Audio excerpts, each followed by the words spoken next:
Bonjour à tous, on se retrouve aujourd'hui pour la critique de Astérix Obélix, l'Empire du Milieu.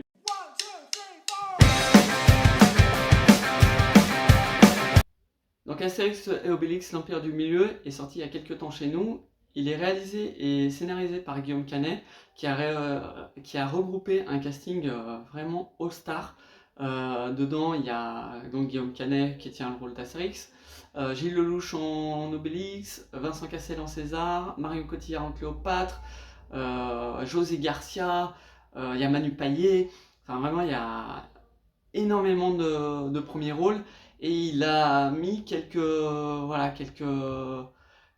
guests comme ça à droite, à gauche, à droite.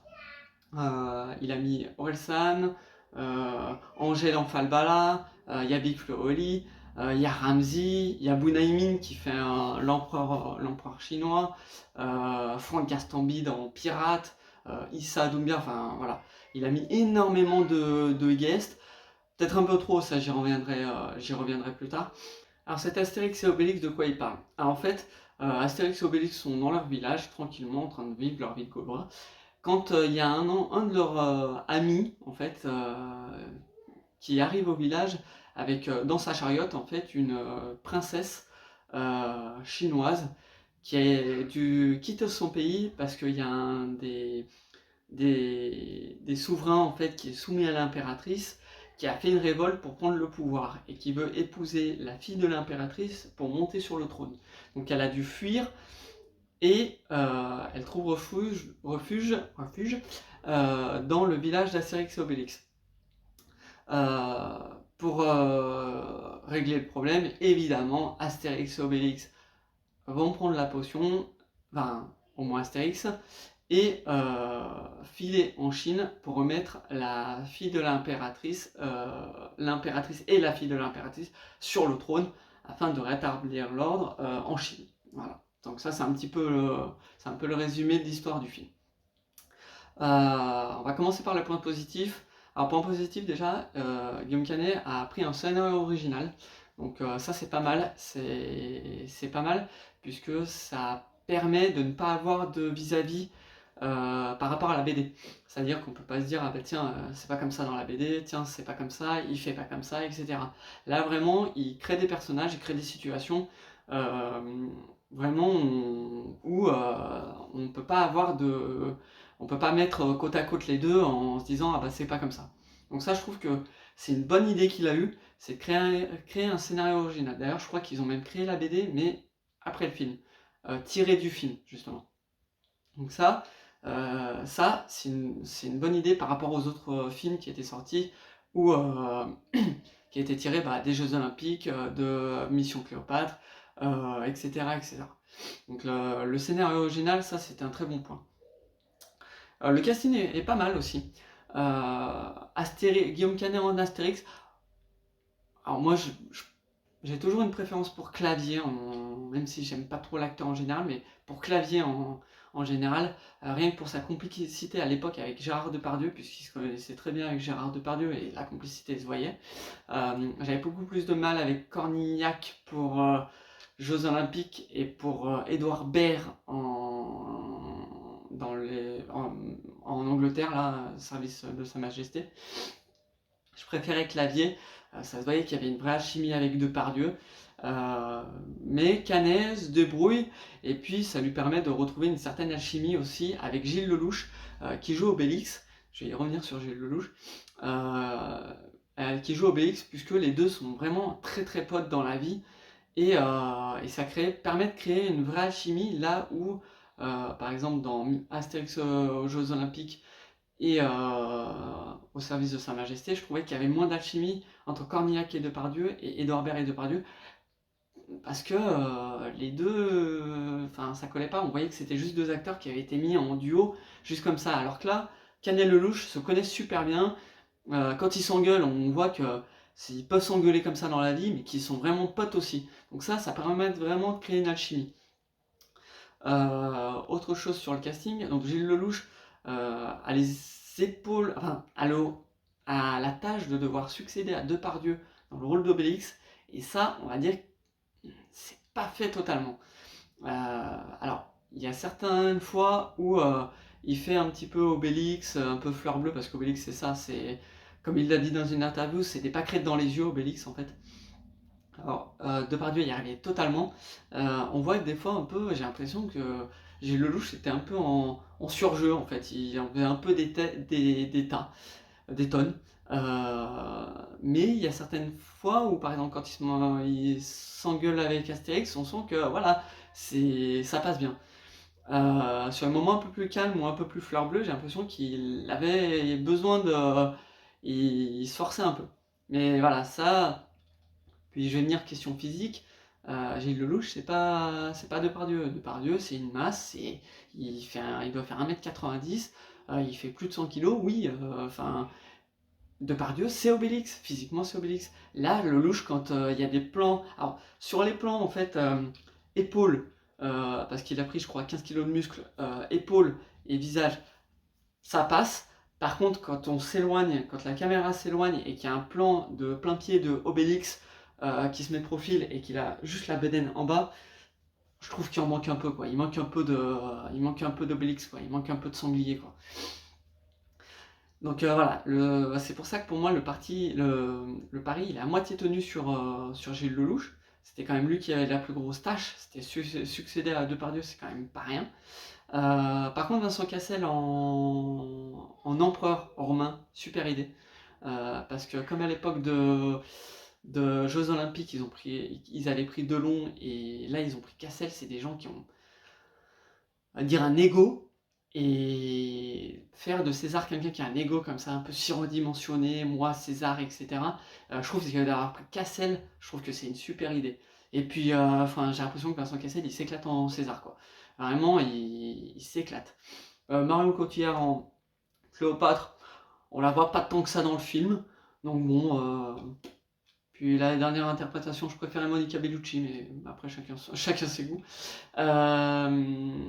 Puis voilà, le reste du casting, c'est un peu le souci aussi, c'est d'avoir pris, et ça va aborder justement la problématique de ce film, c'est à qui s'adresse le film.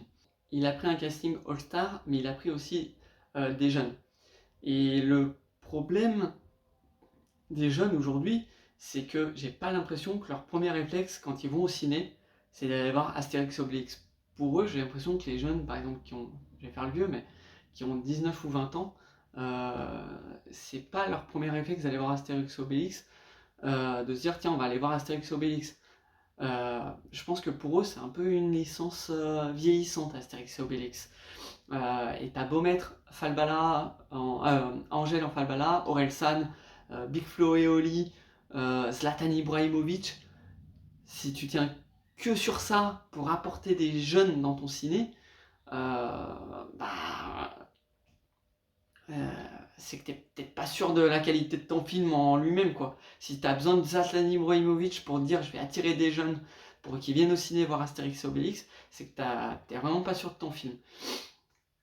Et je pense qu'il y a le problème inverse, c'est qu'en mettant des jeunes, ils vont faire fuir le public un peu plus vieux.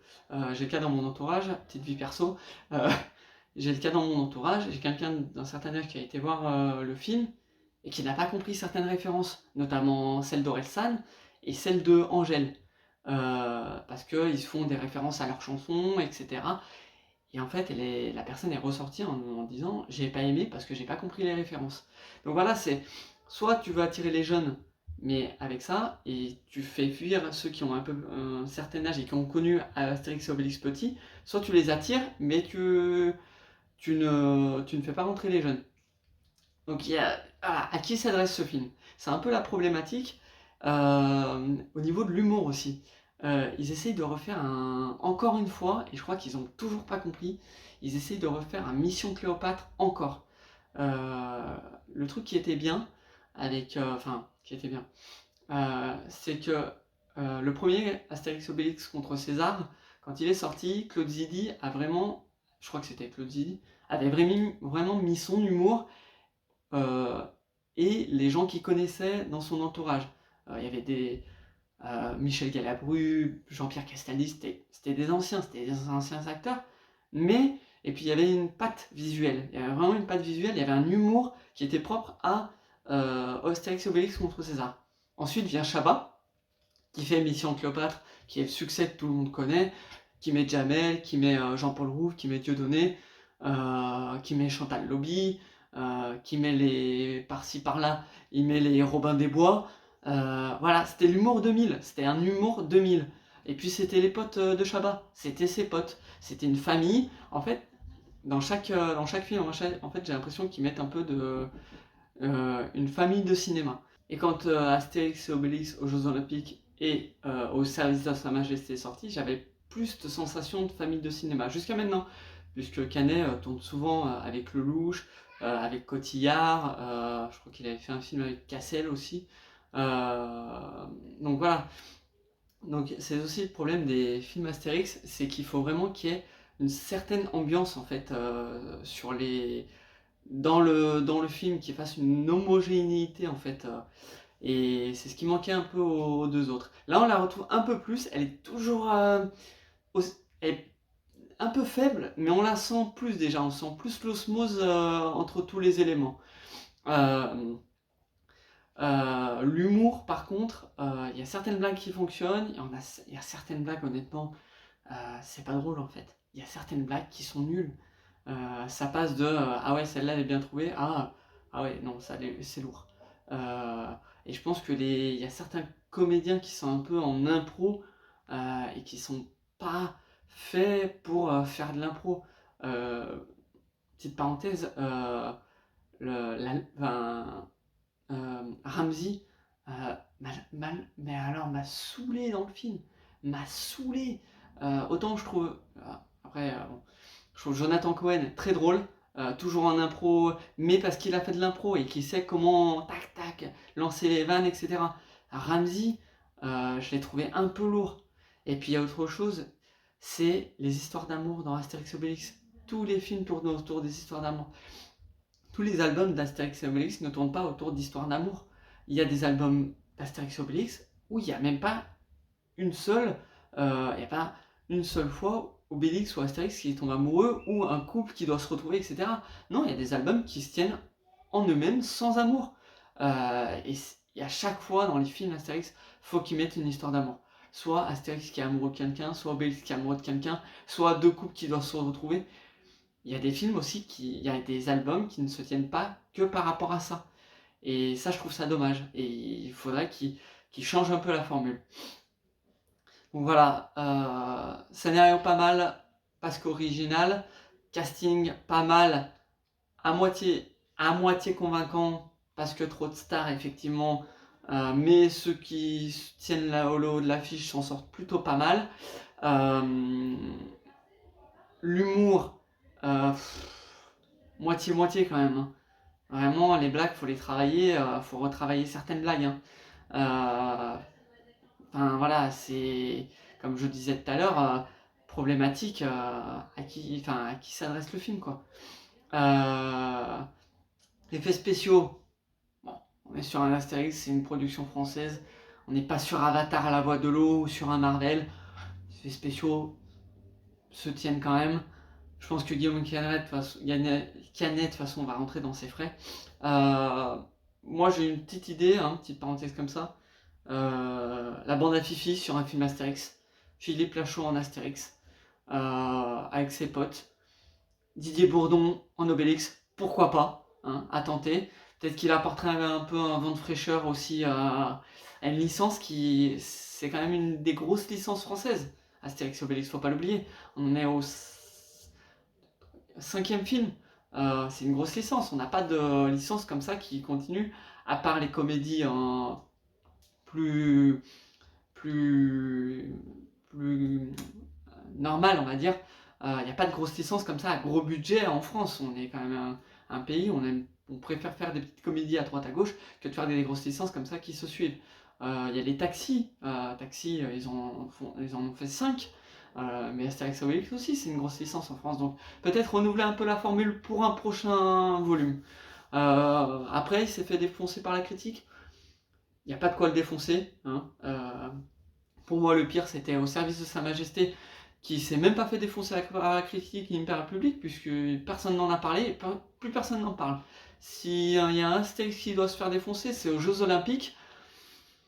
Et finalement, vaut mieux se faire défoncer pour quelque chose finalement que passer en dessous des radars et que personne ne se souvienne de vous. Donc quelque part, même s'il se fait défoncer, cet Astérix et Obélix là, au moins on en parle, et puis je crois qu'il s'en sort plutôt pas mal au ciné. Donc voilà. Bon Astérix, pas le meilleur, mais voilà, pas le pire. Entre les deux, quoi. C'est tout pour cette critique, je vous retrouve très bientôt pour de nouvelles choses sur la chaîne. A plus!